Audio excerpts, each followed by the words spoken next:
Assalamualaikum warahmatullahi wabarakatuh. Saya Yulaya Mandiani, NIM 18043168, mata kuliah Sistem Informasi Manajemen. Nah, di sini saya akan mempresentasikan tugas pertemuan 12. Kelly halaman 177. Pertanyaan yang pertama, jelaskan mengapa penting untuk menangkap dan mengelola pengetahuan. Penting untuk menangkap dan mengelola pengetahuan karena pengetahuan adalah informasi yang konseptual, relevan, dan berguna. Sederhananya, pengetahuan adalah informasi dalam tindakan. Jadi, karena itulah, maka untuk menangkap dan mengelola pengetahuan sangat penting karena hal itu sangat berpengaruh terhadap perusahaan dalam mengambil keputusan dan lainnya. Pertanyaan yang kedua, bandingkan dan kontras pengetahuan tacit dan pengetahuan eksplisit. Pengetahuan eksplisit berhubungan dengan pengetahuan yang lebih objektif, rasional, dan teknis. Dalam sebuah organisasi, pengetahuan eksplisit terdiri dari kebijakan, panduan, prosedur, laporan, produk, strategi, tujuan, kompetensi, inti, dan infrastruktur IT perusahaan. Dengan kata lain, pengetahuan eksplisit adalah pengetahuan yang telah dikodifikasi atau didokumentasikan dalam bentuk yang dapat didistribusikan kepada orang lain atau ditransformasikan menjadi suatu proses atau strategi. Sebaliknya, pengetahuan tacit adalah simpanan kumulatif dari pembelajaran subjektif atau pengalaman. Dalam sebuah organisasi, pengetahuan tacit terdiri dari pengalaman, wawasan, keahlian, pengetahuan, rahasia dagang, rangkaian keterampilan, pemahaman, dan pembelajaran organisasi. Ini juga mencakup budaya organisasi yang mencerminkan pengalaman masa lalu dan masa kini, dan orang-orang dan proses organisasi serta nilai-nilai organisasi yang berlaku. Pengetahuan tacit umumnya tidak tepat dan mahal untuk ditransfer. Ini juga sangat pribadi. Akhirnya, karena tidak terstruktur, sulit untuk diformalkan atau dikodifikasikan. Berbeda dengan pengetahuan eksplisit, pengetahuan ini biasanya tidak dicatat.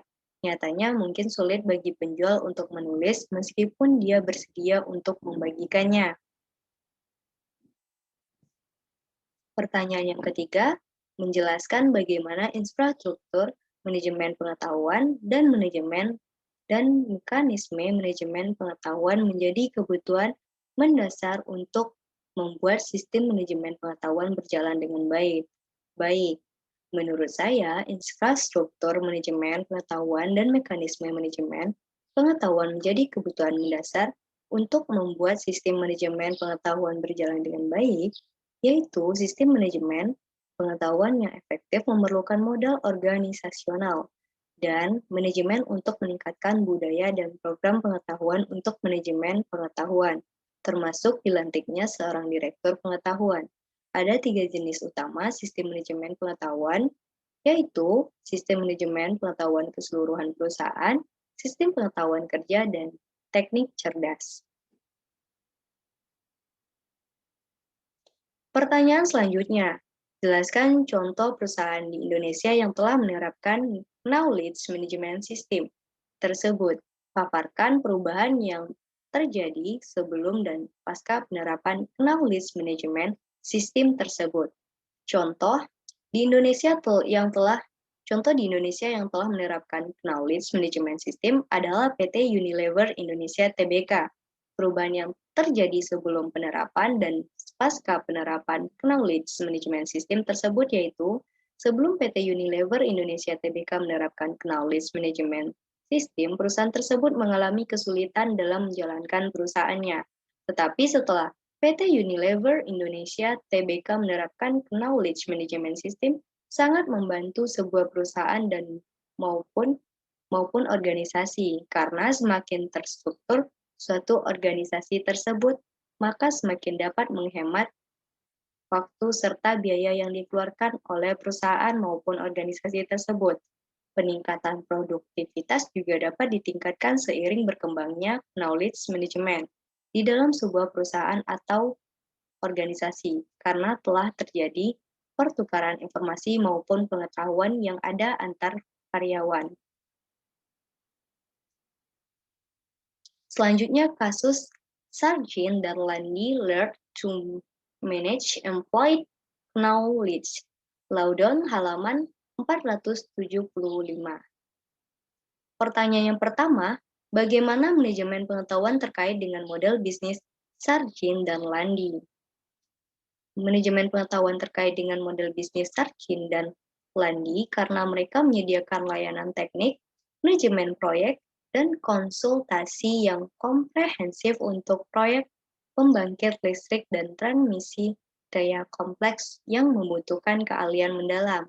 Meskipun mereka memiliki tenaga ahli yang telah lama bekerja di perusahaan, banyak dari karyawan yang paling berpengalaman akan pensiun. Database pengetahuan dari proses dan prosedur yang didokumentasikan, perusahaan tidak memadai untuk menangkap pengetahuan diam-diam dari para ahli ini, dan ada kebutuhan untuk pendekatan manajemen pengetahuan yang komprehensif. Pertanyaan yang kedua, identifikasi masalah manajemen pengetahuan yang dihadapi oleh Sargent dan Landy. Faktor manajemen, organisasi, dan teknologi apa yang menyebabkan masalah ini? Manajemen. Manajemen Sargent dan Landy mengetahui bahwa sekitar setengah dari karyawan perusahaan yang paling berpengalaman termasuk insinyur, perancang, dan ahli tenaga akan memenuhi syarat untuk pensiun pada tahun 2015. Ketika mereka keluar dari perusahaan, mereka akan diambil ahli serta pengetahuan bisnis kritis. Organisasi. Meskipun insinyur memiliki akses ke database pengetahuan tentang proses dan prosedur yang didokumentasikan perusahaan, pengetahuan diam-diam para ahli lebih sulit untuk ditangkap. Perusahaan mempekerjakan sekelompok besar rekrutan baru dengan sangat cepat untuk menggantikan para pensiunan. Namun dengan jejak kaki di seluruh dunia dan rencana ekspansi yang ambisius, perusahaan perlu menemukan cara yang lebih baik untuk mentransfer keahlian karyawan berpengalaman termasuk pengetahuan diam-diam mereka kepada rekrutan baru di mana pun mereka berada. Teknologi, fasilitas pembelajaran tangan pelatihan, perusahaan perlu dipusatkan dan dirombak untuk memudahkan para ahli untuk berbagi pengalaman dan keterampilan industri serta pengetahuan diam-diam. Pertanyaan yang ketiga, jelaskan solusi yang dipilih untuk masalah ini. Apa itu efektif, mengapa, atau mengapa tidak? Seberapa besar hal itu mengubah operasi dan pengambilan keputusan perusahaan?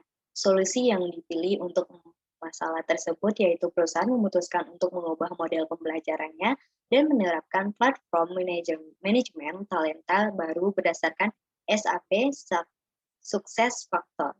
Learning Management System SAP Success Factor adalah rangkaian perangkat lunak manajemen sumber daya manusia atau HCM berbasis launch. Menurut saya, solusi yang dipilih untuk masalah tersebut sudah efektif karena SAP Success Factor mengintegrasikan perangkat lunak untuk mengarah dan melatih karyawan baru, bisnis sosial, dan alat kolaborasi.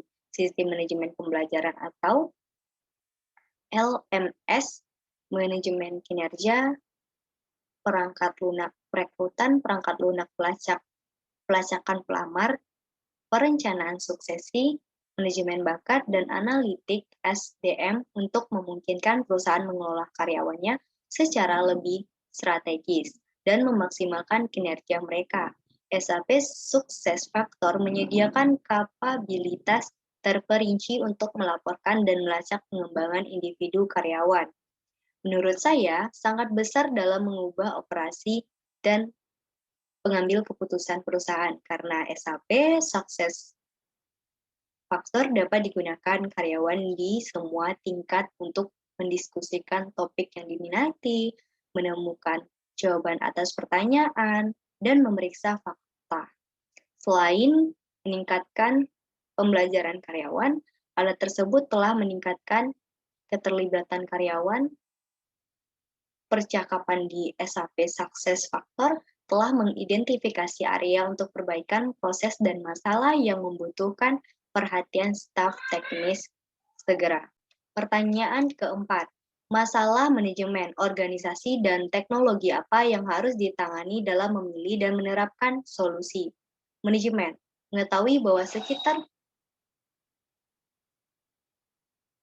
manajemen, mengetahui bahwa sekitar setengah dari karyawan perusahaan yang paling berpengalaman termasuk insinyur, perancang, dan ahli tenaga akan memenuhi syarat untuk pensiun pada tahun 2015. Organisasi, sebagian dari karyawan yang benar-benar membutuhkan instruksi tersebut tidak mendapatkannya. Tidak ada pelatihan berbasis komputer in-house yang tersedia untuk karyawan baru. Teknologi, perusahaan memutuskan untuk mengubah model pembelajarannya dan menerapkan platform manajemen talenta baru berdasarkan SAP Success Factor Learning Management System. SAP Success Factor adalah rangkaian perangkat lunak manajemen sumber daya manusia atau HCM berbasis clouds. Ini mengintegrasikan perangkat lunak untuk mengarah dan melatih karyawan baru, bisnis sosial, dan alat kolaborasi, sistem manajemen pembelajaran atau MS, manajemen kinerja, perangkat lunak perekrutan, perangkat lunak pelacakan pelamar, perencanaan suksesi, manajemen bakat, dan analitik SDM untuk memungkinkan perusahaan mengelola karyawannya yang lebih strategis dan memaksimalkan kinerja mereka. Terima kasih.